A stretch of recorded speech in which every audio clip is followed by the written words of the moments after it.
La brièveté de la vie est le fondement de l'art de vivre.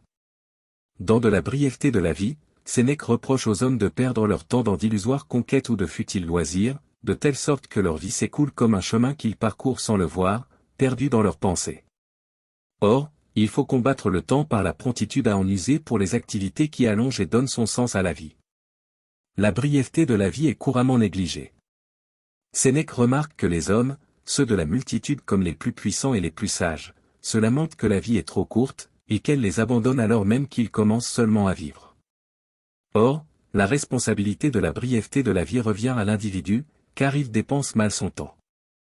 La vie est en réalité bien assez longue, mais les hommes la gaspillent en avarice, travaux, inaction, intrigues, conquêtes, combats, etc. Notre existence est assez longue, écrit Sénèque, et largement suffisante pour l'achèvement des œuvres les plus vastes, si toutes ces heures étaient bien réparties, de la brièveté de la vie. Seulement, l'homme ne parvient pas à se libérer de ses passions pour revenir à lui-même. Même les plus riches et les plus enviés se perdent dans des illusions dispendieuses en temps, ils se consument pour leurs richesses, leurs adorateurs, leurs clients. En laissant ainsi autrui empiéter sur sa vie et décider de l'emploi de son temps à sa place, l'individu vit dans l'ignorance de sa fragilité, comme s'il était immortel. Telle est la raison pour laquelle les hommes les plus puissants, comme Auguste ou Cicéron, regrettaient de vivre dans une demi-liberté et de ne pas avoir plus de repos. Sénèque voit cependant comment ils retournent à leurs illusions sitôt le regret prononcé. Sénèque voit la brièveté de la vie à la source de la sagesse. La brièveté de la vie demande de préserver son temps. Sénèque affirme qu'il est nécessaire de garder sa vie pour soi-même pour véritablement en apprécier la longueur et ne pas avoir de regrets.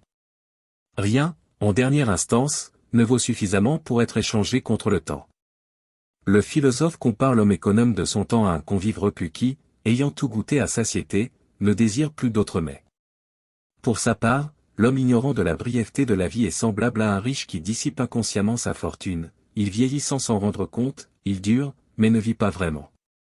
Si le temps est traité avec négligence, c'est parce qu'il est intangible. Ce qui abuse, explique Sénèque, c'est que le temps est chose impalpable, qui ne frappe point les yeux, et l'on en tient fort peu de compte, je dirais presque, il n'a aucun prix. On le jette à pleine main, il semble ne rien coûter, de la brièveté de la vie. Or, le temps possède une valeur cruciale parce qu'il n'est pas renouvelable, en plus d'être en quantité limitée. L'homme devrait dès lors l'économiser avec un soin extrême.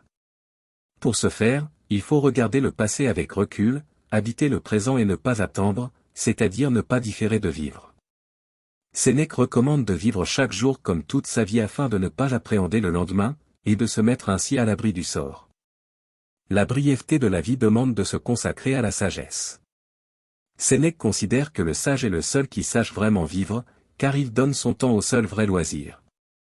Il défriche la vie pour les générations suivantes comme les précédentes l'ont fait pour lui.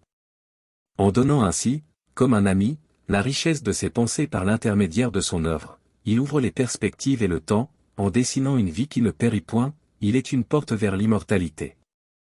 La sagesse est donc, elle seule, à l'abri du temps. Ainsi, pose Sénèque, la vie s'agrandit pour le sage, pour lui ne sont point faites les limites imposées au reste des hommes. Seul affranchi des lois de l'humanité, tous les siècles lui sont soumis, comme à Dieu, de la brièveté de la vie.